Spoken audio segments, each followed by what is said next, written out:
ஏமா என்ன நினைச்சிருக்க மனசுல? தேதி இன்னைக்கு 20 ஆகுது. 3 மாசமா வாடகை தரணும்னு நினைப்பே இல்லை உனக்கு.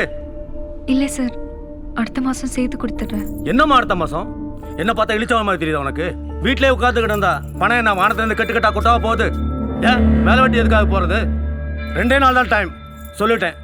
2 நாளில் பணம் தரல கதவை இழுத்து பூட்டிட்டு போயிட்டே இருப்பேன். இப்போ எதுக்கு சார் கத்திட்டே இருக்கீங்க? வாடகை தரலங்க. பாவம், அவளே புருஷன் இழந்த கஷ்டத்துல இருக்கா. இந்த நேரத்துலயும் தொந்தரவு கொடுப்பீங்களா? உங்களுக்கு வாடகை தானே வேணும், இந்தாங்க. மீதி இந்த மாசம் கடைசியில கொடுக்கறேன், நான் தரேன்.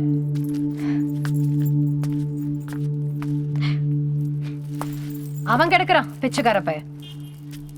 தியா, போய் பிளேட் ஒன்று எடுத்துட்டு வா போ. மம்மி ஒன்றும் சொல்ல மாட்டாங்க, போய் எடுத்துட்டு வா போ.